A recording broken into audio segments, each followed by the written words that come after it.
Welcome back to The Loop, where we're taking a bold and fresh look at our lives in Kenya today, asking the question, is parenting all that you dreamt it would be? Our WhatsApp line is on the screen as we speak. We can't wait to hear from you.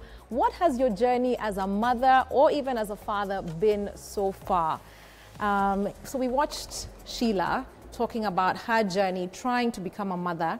I was stunned that people are that invasive. Till they're saying her husband is shooting blanks. I was like, you are so rude. You are so rude. Yeah. What did you think when you watched the clip? So Sheila is a friend. So we've walked this journey for a bit with her. And yeah, people are just mean. People fix their mouths and tend to tell you how you're not living, how you're not praying enough, how you need to fast more. Oh. You know, you're not a believer. And it breaks my heart because this is what every waiting womb goes through. Now you'd imagine she's a learned woman. She's getting all this. Someone in shags, okay, ataletewa tu bibi mwingine. Or even living with the in-laws. You don't you can't even run to your own mother and cry, like you're surrounded because now by. It is your problem, so we need to fix you.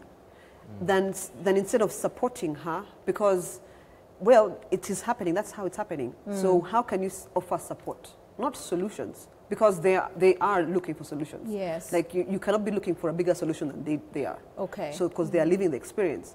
So, but we need to learn to just keep quiet. Okay. And offer support however they need that support to be offered to them. I mean, for me, what strikes me is that it's always the woman's fault. Of course. It's always her fault.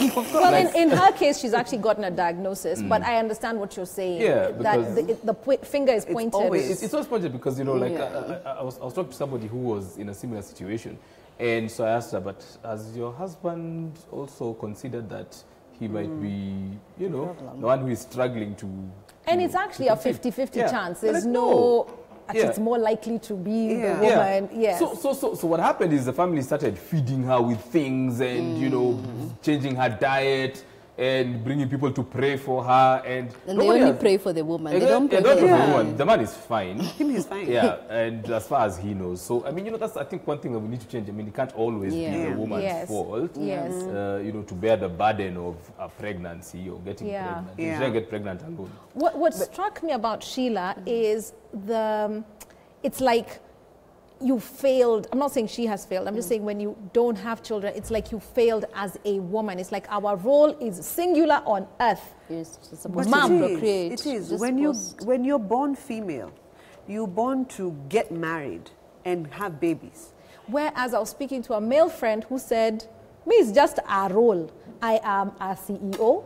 I am a father. I am a husband. And he was like, it's just one of my roles, but he was like, it's not the role in his life. I found that an interesting distinction in identity. Yeah, to a woman, it's supposed to be all you have to aspire to. Actually, when you focus more on your career than your mothering roles, you're considered a bad mother. You're considered a bad woman in the society. It's annoying because, I mean, I know people who are walking this journey, and different people have different needs. There are people who actually want babies, you know. It's their thing. They want babies, and then they're struggling to get a mother, to get a baby. And you have your own struggles, you have your own demons, you're fighting your own battles, you're also trying to encourage yourself every day so that you can walk out. And then you meet somebody who feels the need to want to tell you how much a failure you are. Right. In addition to what you're going through. Yes. They don't even care. But now with this enshrinement of motherhood, like it's the thing all of us should be aspiring to do, are we supportive? I mean, both of you have raised the point, and there's even, you know, the feedback we got where somebody said it's hard for women, some of them have to change jobs. And we have Judy, I'd like us to watch that clip, talking about her experience, telling her boss, you know, she needed maternity leave. Let's watch the clip. There was one of the partners who was visiting, and I told him that, by the way, in 6 months' time, you'll need to bring in somebody because I'll be on maternity leave. So he's like, yeah, congratulations. So yes, your family. I told them, yeah, my family, everyone moved to Eldoret and we'll be settling here. So he told me, okay, fine. But after informing him that I will be going on maternity leave, That was the last time I ever saw a salary. Isn't that shocking? The unofficial firing will just stop paying you. That is an immediate suit for discrimination and unlawful, even constructive dismissal. Legally, that's the provision, but I mean, even go on social media, the number of people who claim when you're looking for a job and you happen to be pregnant, you have to wear clothes that don't show that you're actually pregnant, because pregnancy, it doesn't matter your merit or how qualified or how desperate they are for that, to get a person for that position. Pregnancy is an automatic disqualifier. You know, I mean, I know a lady who was telling me that in the place where she works, her immediate supervisor was so upset when she got pregnant the first time that after she had a baby, they had a very serious conversation where he was telling her, well, listen, when you're planning to get pregnant, you tell me, okay? Because this thing is an inconvenience. We cannot keep giving you maternity leave every year. Wow. You know, it's costing us you know, a certain amount. You know, it's hurting our bottom line. That has been an argument. We are not here to raise your baby for you. And that has been an argument to deny women growth in careers. You cannot be a CEO because what will happen when you become pregnant? What will happen to the company? You know, we'll go in limbo. So we need a man who cannot procreate and who cannot take maternity leave, which is very discriminatory. Yeah. Yeah. So I mean, it's a serious situation. If you are asked, what is one thing that you would be able to tell, especially men? What is your message to men? Because here, you know, we've been focusing on women a lot. Like, you know, this, you know, the women carries the burden and everything. But men have a responsibility in this as well. True. Yeah. Support your partner.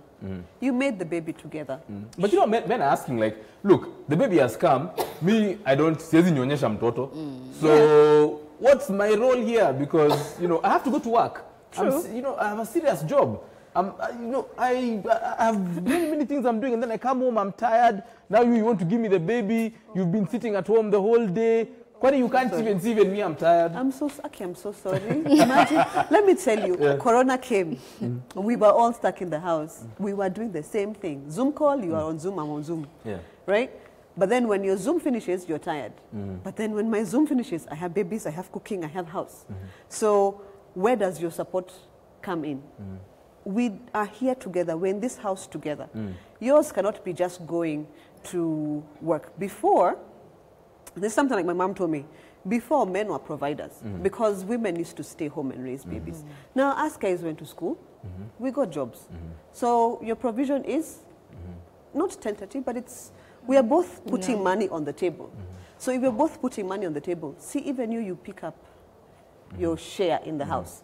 Meaning, if the baby, I have been with the baby the whole day, you come, you sit sour, you rest, then please take the baby, let me even rest, right? When you say, oh, you know, the baby is making noise, but it's your baby, so you pick up the baby and just walk around for another 1 hour when I'm also resting. Because it is so unfair, again, like I said before, men are given such carte blanche when it comes to parenting, where they choose to come and go.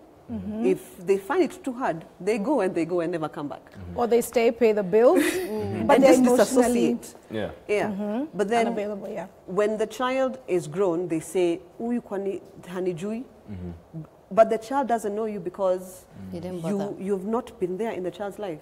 So when we are older, you've seen cases where, when we are older, who do you send money to? To your mom. Why? Because your mom was the one, your everything.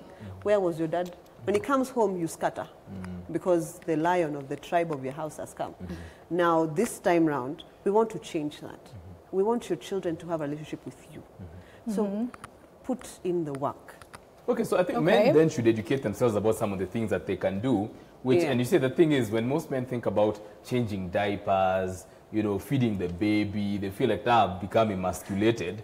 And now I've, you know, it's true. You act like your masculinity is like a glass here on your head. And if you even touch a crying child, it has been shattered. But you see, what annoys me is, look, there's no woman whose DNA has been patented, the manual to raising a baby. There isn't. Women are also trying, you know. The baby came, I don't know what to do with this baby. I don't know how to change diapers. I need to learn. I need to go on YouTube or, I don't know, Google or something, or ask friends for them to be able to raise their baby. So why is it that a man cannot do that? A man but comes in fairness, I've seen very many women do this. They act like a man cannot deal with an infant, a man cannot deal with a toddler. They're quick to bring the kids, where we end. They're quick to, or even criticize the father who was trying. So he stops. In fairness, we've seen a lot of that. Yes. Where a guy tries and the woman is like, you're doing it wrong. This is how you do the diaper. This is how you wash the baby. But I want to counter that because people want to imagine that women are actually letting these things go on, which is not true. Women have been brought into a situation where this is what you're supposed to do and this is how you're supposed to do it for you to be a good woman. Okay. Failure to doing this, you're failing us, you know, and you're failing yourself. So they have internalized these particular behaviors and stereotypes to the point that they think it is what they're supposed to do. They think this is all there is for me. So when a woman is saying, don't touch the baby, I'm the one to touch the baby, it's because she's been brought up to know that this is it. If I let you touch the baby, you've taken the one thing that is supposed to be great for me. You know? Okay. So it is not, I wouldn't say in fairness, I would say we need to dismantle those stereotypes and let women know that men can take care of babies. So maybe there should be unfathering the man. Hey. Good thought. Good thought. Or fathering the man. I mean, the thing for me is that, you know, just to let men know that changing a diaper does not make you any less of a man. Feeding the baby doesn't make you any less of a man. I mean, this is your child as well. But I also feel at some level women enable this men to get away with this kind of behavior.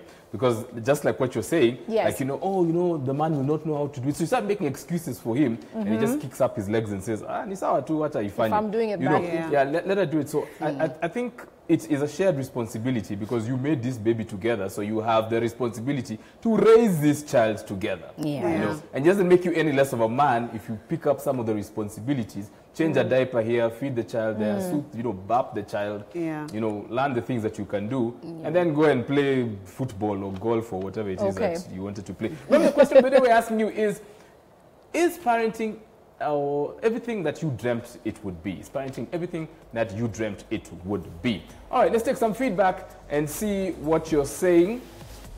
Alice from Kitengela says, no. Parenting comes with a lot of responsibility and pressure, which at times can be too much for a person. Okay. Let's see what your thoughts and opinions are. Motherhood is not what we all thought it would be, but totally worth it. And Solomon Whitey from Kuvasali says, as the saying goes, toto umleavyo ndivyo akuavyo. Parenting is the main thing to go by to secure a bright future. Loving the show. Thank you, Solomon.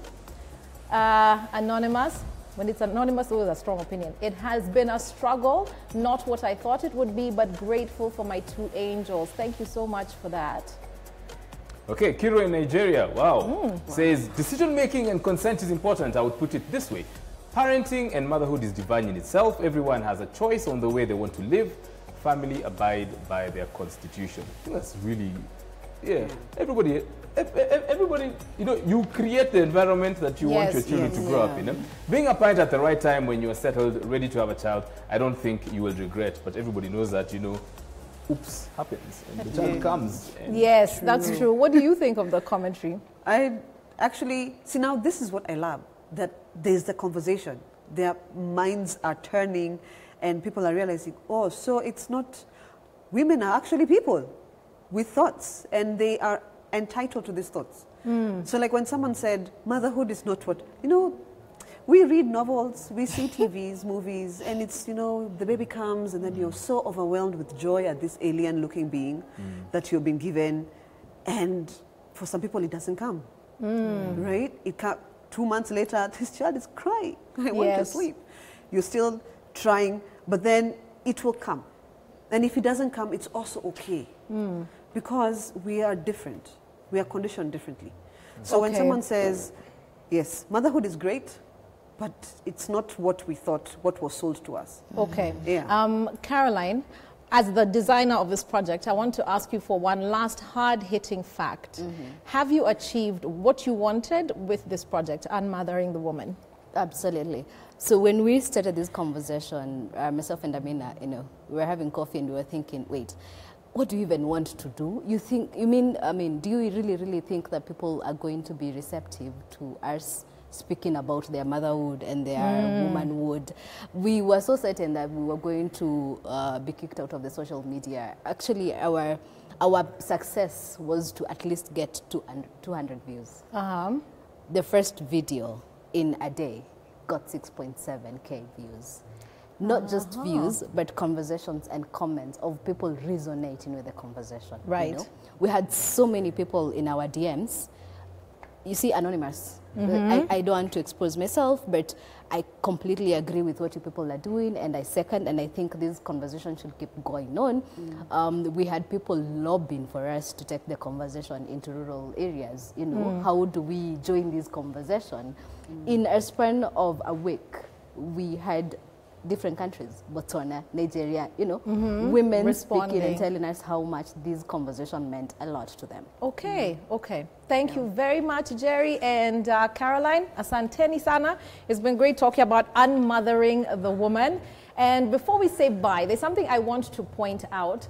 Motherhood can be an amazing and beautiful thing. And one of the things I'm most grateful for in my life is actually becoming a mother later on in life. I had already been an adult for 18 years and known myself fully as a woman before I became a mom.